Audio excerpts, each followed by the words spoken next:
ఈరోజు ఒక కస్టమర్ ఇంటికి మనం వెళ్ళాం. అక్కడ ఎర్రర్ కోడ్ అనేది ఈ ఎర్రర్ వస్తుంది. అది డోర్ సెన్సార్ ఎర్రర్.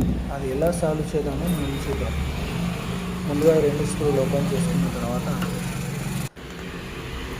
ఇక్కడ 2 స్క్రూలు ఉంటాయి. అది 2 ఓపెన్ చేసి సైడ్ కంటెంట్ మనకు ఓపెన్ అయిపోతుంది. దాని తర్వాత పైన కూడా కవరింగ్ ఉంటుంది. ఈ పీసీ పైన ఈ కవరింగ్ అంటే ఎలకలు పోయకుండా ఏదైనా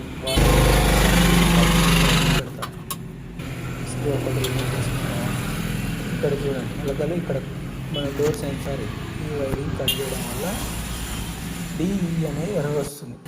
అదేం చేసామంటే మంచిగా టేప్ వేసి ఎక్కడక్కడ జాయింటింగ్ చేసి పెట్టాము. మళ్ళీ ఎలా ఉందో అలా ఫిట్ చేసి పెట్టేసి మీ ఇంట్లో కూడా ఇలాగనే అయితే జస్ట్ ఒక స్క్రూ డ్రైవర్ కటింగ్ లేరు ఉంటే మీరు కూడా ఇది చూసుకొని వీడియో మొత్తం చూసుకొని ఎలా సాల్వ్ చేయాలో. మీ ఇంట్లో వాషింగ్ మిషన్ ఉంటే how to problem solve. Machine on చేసాం. మిషన్ కూడా రన్నింగ్లో ఉంది. అక్కడ ఎండ ఎక్కువ కొట్టడం వల్ల చైల్ అనేది అడ్డం పెట్టుకున్నాం. నార్మల్ ప్రాబ్లం మాత్రం సాల్వ్ అయింది.